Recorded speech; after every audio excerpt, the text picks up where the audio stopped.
Good morning, students. Welcome to DSS online classes. Today I am going to start a new chapter, chapter 14, Baswa's farm.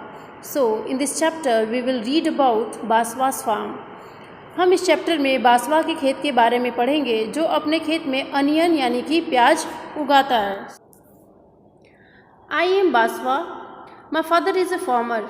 मैं बासवा हूँ और मेरे पिता एक किसान हैं. We live in Belvanika village in Karnataka. हम लोग कर्नाटक के बेलवेनिका गांव में रहते हैं. It is the month of July. Like every year, Appa, my father, is preparing the field to sow the onion crop.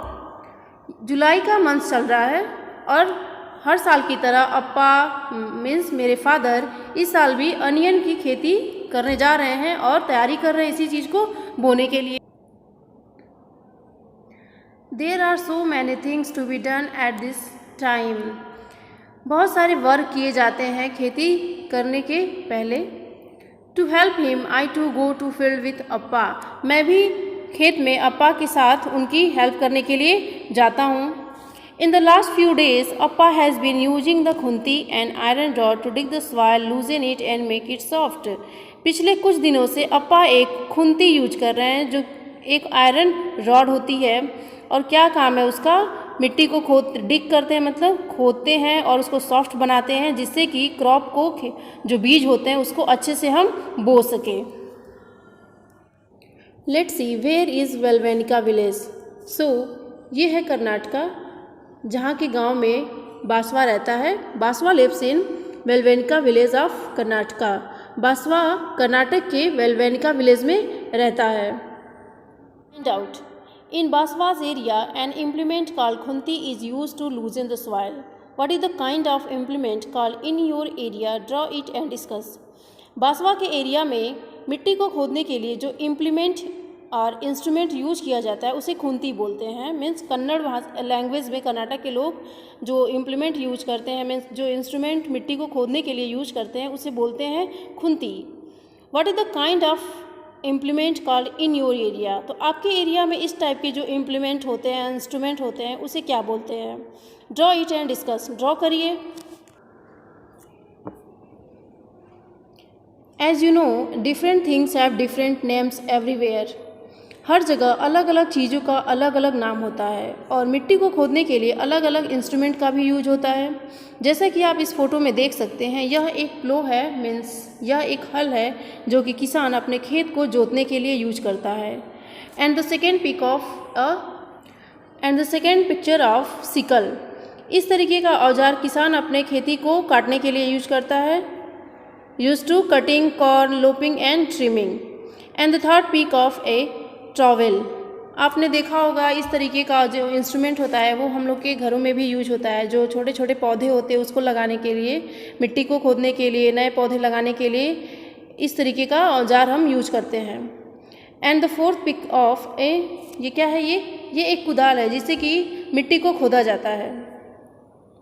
There are many other tools use in different areas for digging the soil. अलग अलग जगहों पे अलग अलग तरीके का instrument use होता है मिट्टी को खोदने के लिए. Second step was sowing the seeds. चलिए हमारा खेत थोड़ा डिग हो गया है. उसके बाद बसवा के पिताजी मिट्टी में बीजों को बोने वाले थे, इसकी तैयारी करने लगे. This year also my father will so onion seeds in the field. इस साल भी मेरे पिताजी प्याज के ही बीजों को बोने वाले थे.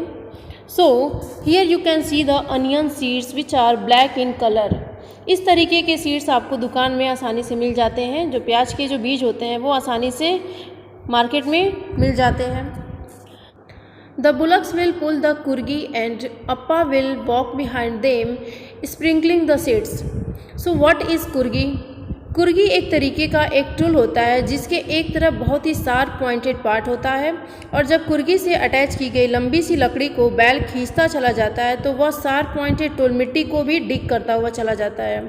वैसे ही जैसे जैसे हल खेत को प्लो करता हुआ चला जाएगा बसवा के पापा क्या करेंगे, एक एक करके बीज को बोते चले जाएंगे. I would also like to do this just like my appa. मैं भी अप्पा की तरह बीजों को बोना चाहता हूँ. तो बसवा के पापा ने बोला लेकिन उसके पिता ने उसे मना किया और बोला सीड्स को मिट्टी में डालने के लिए एक तकनीक होती है, ठीक है, और सीड्स को एक एक प्रॉपर डिस्टेंस पर ही डाला जाना चाहिए, नहीं तो पेड़ अच्छे तरीके से ग्रो नहीं कर पाएंगे। जैसा कि आप इस फोटो में देख सकते हैं, एक एक सीड को प्रॉपर डिस्टेंस पर ही डाला जा रहा है। और इसलिए बसवा के पिताजी ने कहा, this is not easy to do, he says that I am drop too many seeds at one place, I must wait till I am a little older to be able to do this properly. इसलिए बसवा के पापा ने उससे बोला कि तुम थोड़े और बड़े हो जाओ, उसके बाद इस काम को अच्छे से कर पाओगे। What other ways could be used to plow the fields instead of animals discuss? Animals के अलावा कौन कौन से ऐसे तरीके हैं जिससे कि हम फील्ड को जोत सकते हैं, प्लो कर सकते हैं। जैसे कि हमने देखा कि बसवा के पिताजी ने बुलक की हेल्प ले रहे हैं खेत को जोतने के लिए, लेकिन आजकल कई किसान ट्रैक्टर का यूज़ करते हैं खेतों को जोतने के लिए। ट्रैक्टर में एनिमल्स की यूज़ करने की ज़रूरत नहीं होती है। ट्रैक्टर इंजन के सहारे आगे बढ़ता है और पीछे लगे जो रैक्स होते हैं मिट्टी को प्लो करते चले जाते हैं और मिट्टी को जोतते चले जाते हैं। तो बसवा के पिताजी ने पहले मिट्टी को लूज़ किया, फिर हल से मिट्टी को जोतते हुए बीजों को बोया। उसके बाद बारी आती है बीजों के बड़े होने की। The sprouts appear. It is now 20 days since the seeds were sown. आज 20 दिन हो चले हैं बीजों को बोए हुए।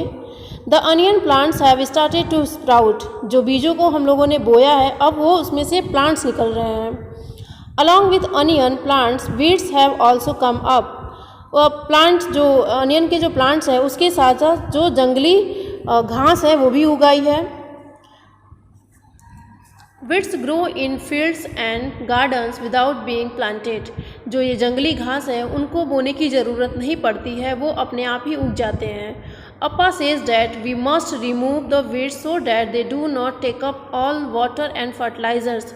अप्पा कहा करते हैं कि इस तरीके की जो वीड्स होती है उनको ज़मीन में से निकालना बहुत ज़रूरी होता है, नहीं तो ये सारा पानी और जो खाद हम देते हैं वो सारा ये ले लेंगे।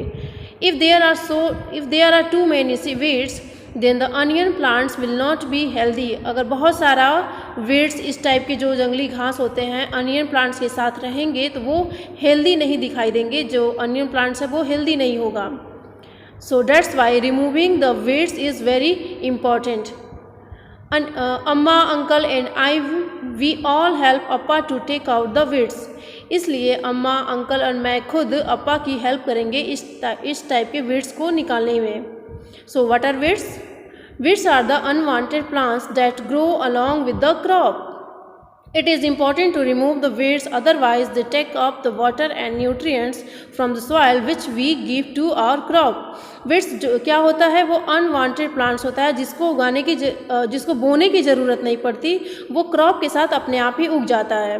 इस वजह से weeds को प्लांट्स के साथ हम नहीं छोड़ सकते, उनको निकालने की बहुत ज़्यादा ज़रूरत होती है, नहीं तो जो भी हम वाटर या फिर न्यूट्रिएंट अपने क्रॉप को देते हैं वो सारा किसके पास चला जाएगा, वीड्स के पास चला जाएगा, जिस वजह से कोई भी क्रॉप या तो अनियन क्रॉप हो या फिर कोई भी क्रॉप हो वो अच्छे से हेल्दी नहीं हो सकते। So let's see what are the steps are done by Baswa's father's till now. So the first one is ploughing. सबसे पहले खेत को जोतने की ज़रूरत पड़ती है, digging the field to make the soil loose, and the second is sowing the seeds। उसके बाद आता है बीजों को बोना। Seeds were sown at proper distance, and third is irrigation, providing water to the growing plants। बढ़ते हुए पौधों को पानी देना। and the fourth one is removing weeds, अनचाहे घास को हटाना, अनचाहे पौधों को हटाना।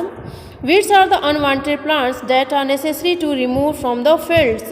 Weeds क्या होते हैं, अनचाहे पौधे होते हैं जिसको फील्ड्स में से रिमूव करना बहुत ज़रूरी होता है। तो चलिए देखते हैं बासवा के फॉर्म में जो अनियन सीड्स बोए गए हैं कितने बड़े हुए हैं। Growing plants. I am happy to see the plants growing. मैं बहुत खुश हूँ प्लांट्स को बढ़ते हुए देखकर।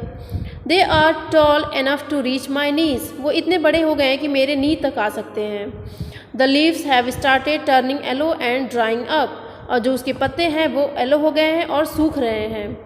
This means that onions are ready to be taken out. इसका मतलब है कि ये वही टाइम है जब अनियंस को अब हम निकाल सकते हैं, मतलब कि अब हम उसकी कटाई कर सकते हैं खेत में से, अब उसको निकाला जा सकता है, अब वो तैयार है। Draw any crop which you have seen in the field. आप ऐसे क्रॉप का पिक्चर बनाइए जो आपने कभी खेत में देखा है। Do you know why? Everyone at home will have to work to take the onions out. घर के सारे लोग अनियन को खेत में से निकालने में लगे हुए हैं। It is important that this should be done at the right time. यह वही टाइम है जब अनियन को खेत में से निकाल देना चाहिए। If we are late, the onions will rot in the ground itself and all our hard work will be wasted. अगर हम थोड़ी सी भी देरी करते हैं तो ऑनियंस खुद क्या हो जाएगा, ज़मीन में ही सड़ जाएगा और हमारा सारा जो मेहनत है वो बेकार चला जाएगा। Baswa help the father in the fields. Baswa ने अपने पिता की फील्ड में खेती में मदद की। Do you help the elders in your family in their work? What do you help with? क्या आप भी अपने फैमिली में किसी की, बड़े लोगों की मदद करते हैं? तो अगर हाँ तो लिखिए। The onion crop. अब तक हम लोगों ने अनियन की क्रॉप को खेत से निकाल कर घर को लेकर आए हैं। So what we have to do? See, everyone at home is happy. सारे लोग घर पे बहुत खुश हैं। Because this time the onions are big and healthy. इस बार जो अनियन की खेती हुई है, बहुत जो अनियन हुए हैं वो बहुत बड़े बड़े और हेल्दी हुए हैं। Amma and aunty use the ilige to cut the dried leaves from the top of the onions. Onions के ऊपर जो सूखे पत्ते होते हैं उसको काटने के लिए अम्मा एंड आंटी एक टूल यूज कर रहे हैं जिसे बोलते हैं इलिगे। The ilige is sharp and you have to be careful not to cut your fingers. इलिगे का यूज करते समय ध्यान रखना चाहिए, उससे फिंगर्स भी कट सकते हैं क्योंकि ये बहुत ही शार्प होता है। Appa and uncle fill the sacks with onions. अप्पा एंड अंकल बोरे में अनियंस को भर रहे हैं। जब उसके पत्ते को काट दिया जाता है, फ्रेश कर दिया जाता है, तो उसके बाद उसको सैक्स बोरे में भर रहे हैं अप्पा और uncle. Because appa will take them in a truck to sell in the big market. क्योंकि अप्पा उसको ट्रक में भर कर मार्केट लेकर जाएंगे जहाँ पे उसको ले जाकर बेच देंगे।